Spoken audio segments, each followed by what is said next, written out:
সুরদা বল ভাই, বাংলাদেশ তোমার কেমন লাগে? বাংলাদেশ তো ভিখারি, তুই নিজেই দেখ।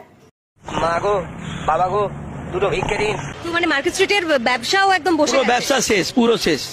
মনে হচ্ছে একদম শুনশান, একদম কবরস্থান হয়ে গেছে। তো বাংলা এবার ভিক্ষার তালা নিয়ে রাস্তায় নামলো ভারতের কলকাতার ব্যবসায়ীরা। প্রিয় ভিউয়ার্স, আজকের ভিডিওটি না দেখলে আপনারা মিস করবেন। যে ভারতের দাদা বাবুরা যে বলে যে বাংলাদেশকে এই দিব না সেই দিব না, ভারতীয় ভিসা বন্ধ করে দেওয়া হোক, এই সেই আরও কত কিছু হুমকি দামকি দিতেছে। এই যে সব লাফালাফি করতেছে, আসলে তারা না বুঝে না জেনে শুনে তারা লাফাচ্ছে। তারা তো হয়তো জানে না যে বাংলাদেশ ছাড়া ভারত অচল। কিভাবে অচল আজকে তাদেরকেও প্রমাণ দেব যে বাংলাদেশ ছাড়া যে ভারত কীভাবে অচল হয় এবং অলরেডি হয়ে গেছে। তাই প্রিয় ভিউয়ার্স, পিনাকি ভট্টাচার্য এই বিষয় নিয়েও কিছু কথা বলেছেন, ওনার মুখ থেকে আমরা বিস্তারিত শুনে আসবো। এই যে পশ্চিমবঙ্গের মানুষ আসলে বাংলাদেশ সম্পর্কে কি ভাবে, আমরা এটা ভারতীয় পণ্য বয়কট আন্দোলনের সময় দেখেছিলাম, বাট একটু শুনেন এই সময়কার কথা শুনেন। সুরদা বল ভাই, বাংলাদেশ তোমার কেমন লাগে? বাংলাদেশ তো ভিখারি, তুই নিজেই দেখ। মা গো, বাবা গো, দুটো ভিক্ষে দিন। মায়েরা, ভাইরা, বোনেরা, দিদিরা, দুটো ভিক্ষে দিয়ে যান। আচ্ছা, তাইলে এবার আমরা দেখি, তাই না, কেমন ভিখারিকে কে কাকে খাওয়ায়। এবার দেখি ওদের ব্যবসার অবস্থা কেমন। দেয়ালে পিঠ থেকে গেছে, কারণ প্রায় 3 মাস ধরে একই রকমের অবস্থা চলছে। মানে ডেভেলপ তো হচ্ছে না, মানে ডে বাই ডে আমরা পরিস্থিতির দিকে এমন মানে ব্যাক পজিশনে গেছি, বলতে গেলে আজকের বাজারে আজকের দিনে একেবারে দেয়ালে পিঠ থেকে গেছে। সবথেকে বেশি চাপার আমরা নিউ মার্কেট চত্বরে আমরা যারা এই ট্যুরিস্ট ব্যবসার সাথে মানে বাংলাদেশের সাথে যাদের সম্পৃক্ততা আছে, আমরা খুব বেশি করে চাপা। আগে হয়ে যেত 500-1000 হয়ে যেত, এখন 200-300 টাকা কামাতে অনেক মুশকিল হচ্ছে। আমরা চাই ওদের 5 দিন ভিসা দিন, তোরা আসবে তো আমরা খেতে পারবো, ওদের জন্য আমরা খেতে পারছি না ভালো। बांग्लादेश से आ रहा नहीं है तो थोड़ा हम लोग को परेशानी हो रहा है, पर हम लोग कभी रिक्शा वाले लोग को थोड़ा हो जाता, दाल रोटी चलता ही वो लोग आता है, तो इस वजह से वो लोग नहीं आ रहा, तो अभी हम लोग को भी दाल रोटी। তো অবস্থা তো খুবই খারাপ, ঠিক আছে। যেটা আগে চলছিল এই এরিয়াটা আপনি মনে করেন মার্কো স্ট্রিট, সদর স্ট্রিট, আর আপনার যে এরিয়াটা আছে এই সবাই বাংলাদেশি উপরে ডিপেন্ড করে। কিন্তু এখন আপনি দেখতে পাচ্ছেন এদিকে মানে হোটেলে দেখুন, তারপরে কাপড়ে যেটা দোকান আছে, খাবারের দোকান যেটা আছে, সবাই মানে একটু অবস্থা খারাপ আছে। এটা আপনার টোটালি মানে বাংলাদেশি উপরে ডিপেন্ড করছে, তাহলে একটু অবস্থা খারাপ আছে, এই জন্য বাংলাদেশি না আছে। ব্যবসা ক্ষতি হচ্ছে 70-80% ক্ষতি হচ্ছে গত 4 মাস থেকে। তখন থেকে এখানে সমস্যা, এখানে একদম কাজ নেই। প্রত্যেক দোকান, হোটেল, যে খাবার দাবার দোকান আছে, সব বলবৎ ক্ষতি হয়ে গেছে। সমস্যা তো অনেক আছে। আমাদের যতগুলো রুম আছে 90% তো ইনভ্যালিড, মতলব ভেকেন্ট নেই, খালি আছে। 10% out of 100%, only 10% we are providing the business. আর এটা দেখেন কি অবস্থা, ওদের হোটেলগুলোর অবস্থা কি সেটা দেখেন। তো মানে মার্কেট স্ট্রিটের ব্যবসাও একদম বসে পুরো গেছে। ব্যবসা শেষ, পুরো শেষ। মার্কেট যত ব্যবসা সব শেষ।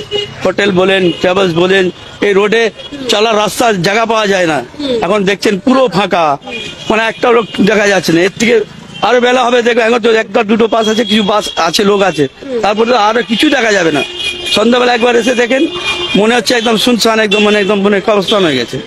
তো বাংলাদেশ থেকে কত লোকজন আসছে তাও এখন মানে ধরে নিন 10%, মানে 10% যদি আসছে তো আসছে, তাও নাই। তাও যে মানে ভিসাগুলো বাজা আছে, মানে এই তো লাস্ট ডিসেম্বর মনে হচ্ছে সব শেষ হয়ে যাবে। গিনা চুনা কিছু আছে। মানে এই পরিস্থিতি ঠিক না হলে আপনাদের খুব সমস্যা। সব খালি আমাদের নেই, আমাদের এই পুরো এরিয়া, পুরো মার্কেট, পুরো এরিয়া এখানে নিয়ে বড় টোটাল এর মধ্যেই চলে, টোটাল ব্যবসা শেষ। ना सभी का मतलब नुकसान है। यहाँ समझिए बिजनेसमैन का लेकर के डॉक्टर लोगों का भी जो है सभी का नुकसान है, क्योंकि यहाँ जब बांग्लादेशी लोग नहीं आएंगे तो ट्रीटमेंट के लिए मोस्टली लोग आते हैं यहाँ पे। हाँ, अगर नहीं यहाँ पे ट्रीटमेंट होगा, नहीं डॉक्टर लोग देखेंगे, तो फिर क्या है, उन लोगों को भी तो नुकसान है। तो सबको सोचना है, समझना है इस चीज को लेकर के, समझे नहीं, बहुत जरूरी है सबको समझ करके चलना है, क्योंकि इससे जो है बहुत लोगों का अपना जिंदगी चल रहा है, सबका घर चल रहा है, समझे ना, यही सब बात है। पार्टी पॉलिटिक्स वाले को सबसे ज्यादा ये सब चीज के ऊपर ध्यान देना चाहिए। কি অবস্থা এখানে? এখন ব্যবসা অনেক অবস্থা খারাপ, বাংলাদেশে ইন্ডিয়ানে এই যে ঝামেলা সৃষ্টি, এদের মধ্যে নিজেদের মধ্যে যদি কিছু মেনে নিতে পারতো অনেক ভালো হয়, সবারই একটা সুবিধা হয়। সবাই তো লস হচ্ছে, দুপক্ষের সরকারই তো লস, এই পক্ষ সরকার লস, ওই পক্ষ সরকার লস। তো এগুলোর মধ্যে নিজেদের মধ্যে ফাইসলা করলে সব থেকে ভালো। আমরা চাই এটা বাংলাদেশে বলছি এবং ইন্ডিয়ান সবাইকে বলছি যে না, নিজের মধ্যে সব মেনে নিতে পারে। এইটুকুনি বলবো, আর কি বলবো। এমনিতে ব্যবসার পজিশন খারাপ, খুব সবাই খারাপ।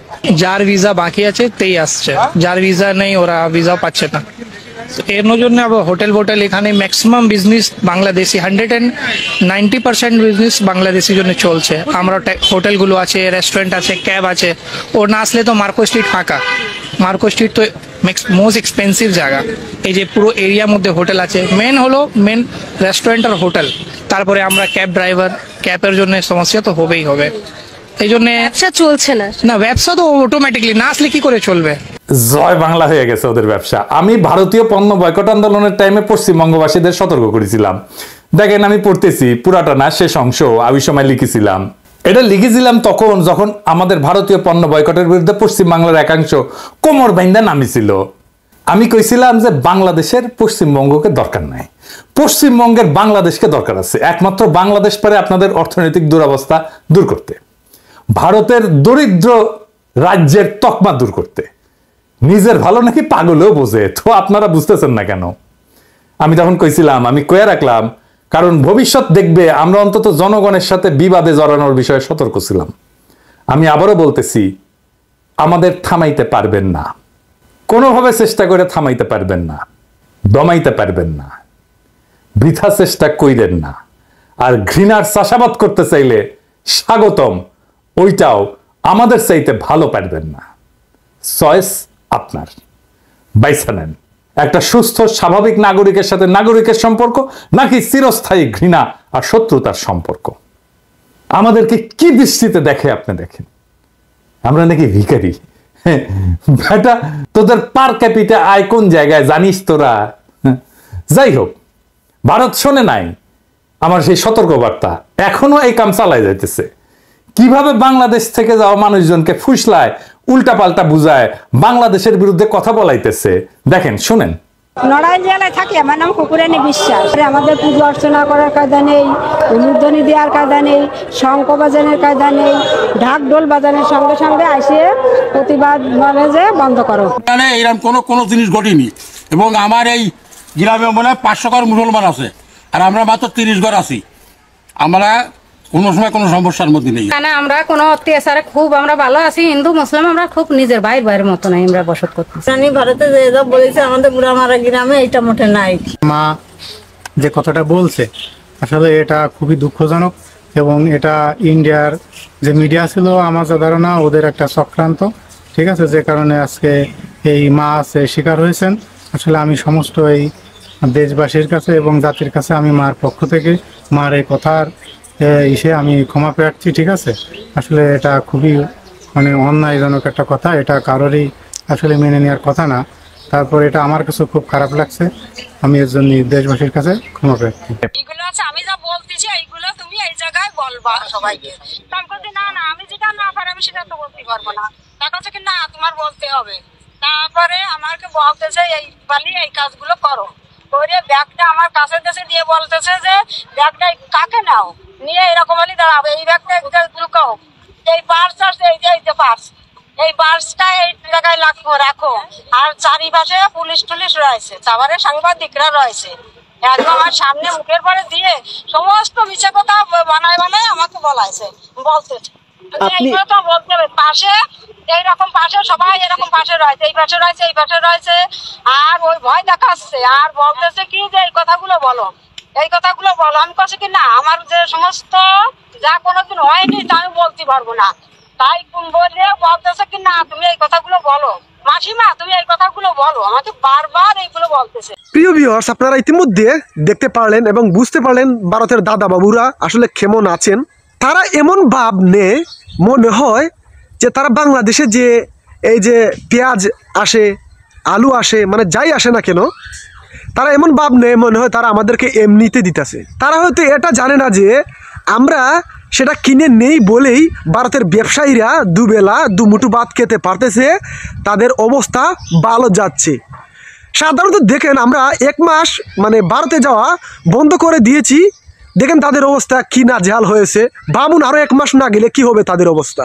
তাই ভারতের দাদা বাবুদের দেখালাম যে আসলে বাংলাদেশের অবস্থা খারাপ নাকি ভারতের অবস্থা খারাপ, এইটাই বলতেছি। আর আপনারা তো দেখতে পারলেন ভারতীয় ব্যবসায়ীদের কি অবস্থা।